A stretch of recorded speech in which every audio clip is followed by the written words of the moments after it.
Semua yang terjadi adalah konsep ilahi di zaman ajali. Tidak ada satu orang manusia pun bisa menentang kehendak Rabbul Izzati. Nikmati, jalani, dan syukuri. Semoga langkah kita dalam ridho ilahi.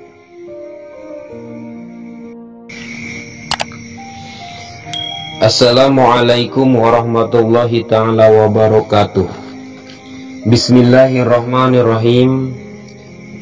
Jika kita bicara tentang hari Minggu, maka yang akan kita temukan adalah akhir pekan, hari libur nasional dan libur internasional.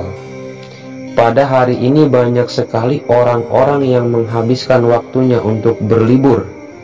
Ada yang shopping, ada yang refreshing, ada yang mancing, ada juga yang tuing-tuing alias pusing 7 keliling. Berangkat dari kesemuanya itu, mari sedikit kita cermati tentang hari dalam sepekan atau dalam 7 hari. Hari pertama diawali oleh hari Minggu, yang kedua hari Senin, yang ketiga hari Selasa, yang keempat hari Rabu, yang kelima hari Kamis, yang keenam hari Jumat, dan yang ketujuh hari Sabtu. Seperti yang sudah dibahas di video sebelumnya, bahwa pada masa peradaban Islam Mataram, Jawa Tengah yang berada di bawah kekuasaan Raja Sultan Agung Hanyakrakusumo, tentang nama-nama hari-hari tersebut, yaitu Minggu, Senin, Selasa, Rabu, Kamis, Jumat, dan Sabtu. Setelah dicermati secara seksama, dari keenam nama hari tersebut adalah berasal dari kamus bahasa Arab semua. Ada satu yang entah dari mana itu terselip di antara 6 hari, dan sebagai pelengkap dalam hari selama sepekan, yaitu hari Minggu. Kata Minggu ini tidak ada dalam kamus bahasa Arab. Lalu dari mana ia datang? Dan kenapa ada Minggu di antara 7 hari dalam sepekan? Dan ternyata benar, setelah ditelusuri lebih jauh lagi, kata Minggu dalam hari itu adalah warisan dari penjajah Portugis yang menjajah Indonesia pada waktu itu. Minggu berasal dari kata Domingo. Domingo artinya hari Tuhan kita. Minggu menurut Wikipedia pada tanggal 7 Maret 321, Kaisar Konstantinus I menetapkan bahwa hari Minggu sebagai hari peristirahatan bangsa Romawi kuno. Para reformer gereja memandang hari Minggu sebagai institusi sipil yang dibuat oleh manusia yang menyediakan waktu bagi manusia untuk beristirahat atau beribadah. Minggu itu berasal dari kata Dominicus, kemudian diserap ke dalam bahasa Portugis yaitu Domingo, dan pada abad ke-19 dan 20 diseraplah ke dalam bahasa Melayu, maka jadilah Minggu. Semoga Allah Subhanahu wa Ta'ala mengampuni dosa-dosa kita. Amin ya Rabbal Alamin. Semua berjalan atas dasar kodrat dan iradatnya Allah Subhanahu wa Ta'ala. Dan Allah Subhanahu wa Ta'ala menciptakan segala sesuatu sesuai dengan waktu dan hari. Hari Ahad atau Minggu yang sudah terbiasa kita lafalkan. Allah Subhanahu wa Ta'ala menciptakan dunia dan memakmurkannya pada hari itu. Sebagaimana sabda Nabi Shallallahu Alaihi Wasallam, hari Ahad adalah hari menanam dan membangun.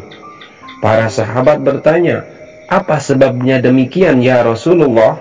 Rasul menjawab, karena pada hari itu Allah Subhanahu wa Ta'ala mulai menciptakan 7 macam benda di antara makhluk-makhluk, dan setiap satu di antaranya dipecah lagi menjadi 7.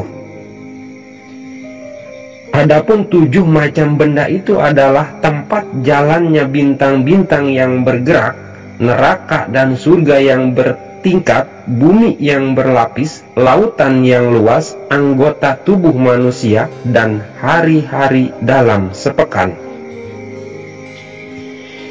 Penciptaan jalannya bintang-bintang atau palak. Nanti dibahas tentang palak ini di sesi selanjutnya. Itu diciptakan pada hari Ahad sebagaimana firman Allah Subhanahu wa taala dalam surat Al-Mulk ayat 3 yang artinya yang telah menciptakan 7 lapis langit berlapis-lapis. Dan semuanya itu diciptakan dari kabut atau asap. Firman Allah Subhanahu wa taala dalam surat Fussilat ayat 11 yang artinya kemudian dia menuju kepada penciptaan langit yang kala itu masih berupa asap. Syekh Ibnu Hasan Bisri At-Turjani mengatakan, lalu Allah Subhanahu wa taala memandang kepada asap itu, lalu dijadikannya 7 bagian. 1 bagian berupa air, kedua embun, ketiga perak, keempat emas, kelima mutiara, keenam mira delima, dan yang ketujuh adalah besi. Kemudian Allah Subhanahu wa taala menciptakan langit dunia. Pertama dari air, kedua dari embun, ketiga dari besi, yang keempat dari perak, yang kelima dari emas, yang keenam dari mutiara, dan yang ketujuh dari mira delima. Dari unsur asap itu Allah Subhanahu wa taala menciptakan 7 jenis tersebut dan dijadikan 7 lapis langit yang satu sama lainnya berbeda-beda. Demikian pula Allah Subhanahu wa taala menciptakan air yang diturunkan ke bumi sebagai hujah. Bumi yang tadinya mati tandus menjadi hidup kembali.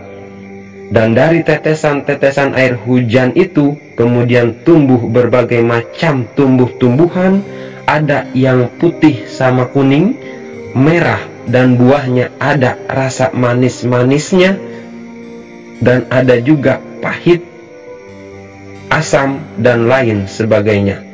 Itulah rahasia di balik hari Minggu atau hari Ahad. Wallahu a'lamu bis-shawab. Wassalamualaikum warahmatullahi taala wabarakatuh.